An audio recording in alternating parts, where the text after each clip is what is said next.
بس چند منٹ قربانی کی ایک اہم حقیقت بیان کرنا چاہتا ہوں۔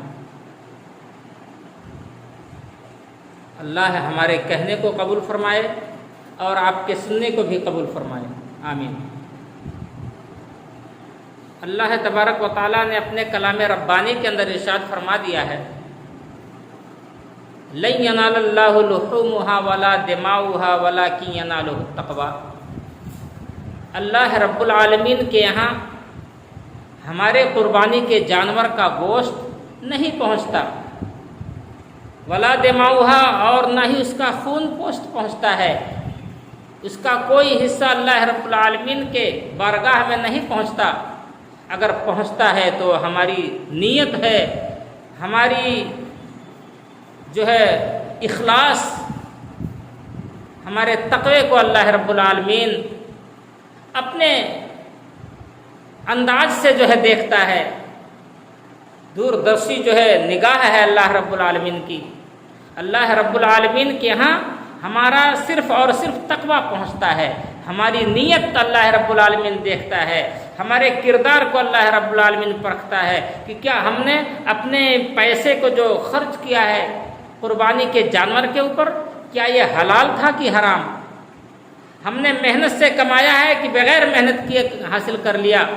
کہیں ایسا تو نہیں ہم نے لاٹری کا ٹکٹ کاٹا اور لگ گیا میرا 50,000 1 لاکھ، اور ہم نے دکھا دیا دنیا والوں کو، ہم نے دکھا دیا محلے والوں کو، 2-4 جانور خرید لیے، اللہ رب العالمین کے راہ میں قربان کر دیا۔ میرے بھائی اور دوستو، اللہ رب العالمین کے پاس ہمارے قربانی کے جانور کا گوشت نہیں پہنچتا ہے، اور نہ ہی اس کا خون پہنچتا ہے، نہ ہی اس کا پوشت پہنچتا ہے۔ اگر پہنچتا ہے تو وہ ہے ہمارا تقوی، ہماری ایمانداری، ہماری نیک نیتی، ہم کیسے پیسے کو کماتے ہیں۔ اسی لیے اللہ کے رسول صلی اللہ علیہ وسلم نے ارشاد فرمایا، کلوا مما رزقناکم حلالا طیبا۔ اللہ کا حکم ہے تمہارے اوپر، فرمان ہے اللہ رب العالمین کا تمہارے اوپر۔ اللہ رب العالمین نے ارشاد فرما دیا ہے مومنوں کے لیے کہ اے مومنوں، اے وہ لوگ جو ایمان لائے ہو اللہ کے اوپر، تم کھاؤ حلال رزق، حلال طریقے سے کمائی ہوئی رزق کو کھاؤ۔ کلوا مما رزقناکم، تم کھاؤ ایسا کھانا جو تمہارے اوپر ہم نے حلال کر دیا ہے۔ کلوا مما رزقناکم حلالا طیبا۔ میرے بھائی اور دوستو، ہمیں بھی فکر ہونی چاہیے اللہ رب العالمین کے اس قول کا، رسول صلی اللہ علیہ وسلم کی اس فعل کا، کہ اللہ کے رسول صلی اللہ علیہ وسلم مکہ کی گلیوں میں جو ہے تجارت کیا کرتے تھے۔ اللہ کے رسول صلی اللہ علیہ وسلم نے بکریاں بھی چرائیں، تجارت بھی کیے، لیکن تجارت میں کسی کو ٹھگا نہیں تھا۔ جو کہا تھا صاف کہا تھا، تجارت اچھی چیز ہے، بیپار بزنس اچھی چیز ہے، سنت رسول ہے، ہم تجارت کرتے ہیں لیکن ہیرا پھیری نہیں۔ اللہ کے رسول صلی اللہ علیہ وسلم نے کہا تھا تم تجارت تو کرنا لیکن ہیرا پھیری نہیں کرنا، ٹھگی نہیں کرنا، کسی سے لیا 2 روپے اور 1.5 روپے کا سامان دیا، ایسا کبھی نہیں کرنا۔ اور اگر تم نے ایسا کیا تو یقین مانو کہ وہ کمائی تمہارا جو ہے حلال نہیں ہوگا، وہ حرام ہو جائے گا۔ اسی طریقے سے اللہ رب العالمین نے ارشاد فرمایا کہ میرے بندوں، تم خرچ کرو میرے راہ میں، ایسی چیز خرچ کرو جو تم نے محنت اور محبت سے کمائی ہو، جو تمہیں محبوب ہو، جو تم اللہ کی راہ میں قربان کر رہے ہو، تمہارے دل سے وہ عزیز ہو، پیاری ہو، اس کو تم اللہ کی رضا کے لیے قربان کر دو۔ میرے بھائی اور دوستو، دوسری جگہ اللہ رب العالمین ارشاد فرماتا ہے کہ میرے بندوں، تم جو بھی خرچ کرتے ہو اللہ رب العالمین دیکھ رہا ہے اس کو۔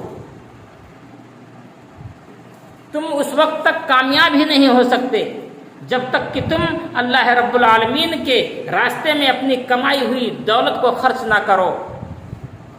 لن تنالوا البر حتى تنفقوا مما تحبون۔ تم اس وقت تک کامیابی کے منزل تک پہنچ ہی نہیں سکتے جب تک کہ تم اپنی عزیز چیز کو اللہ کی راہ میں قربان نہ کر دو۔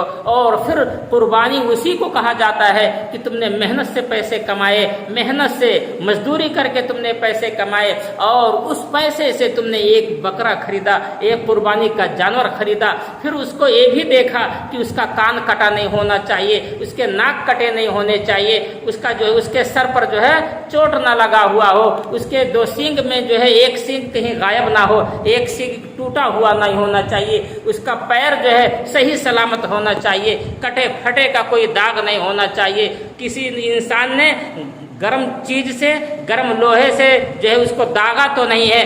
داغا ہوا جانور بھی اللہ رب العالمین کی جو ہے اس قربانی میں قابل قبول نہیں ہے میرے بھائیوں اور دوستو۔ اس لیے قربانی کے جانور کو صحت مند بھی ہونا چاہیے، خوبصورت بھی ہونا چاہیے، اور دبلا پتلا بھی نہیں ہونا چاہیے، بیمار بھی نہیں ہونا چاہیے، دیکھنے میں اچھا لگ رہا ہو، خوبصورت بھی ہو، ہٹھا کٹھا بھی ہو، ایسے جانور کو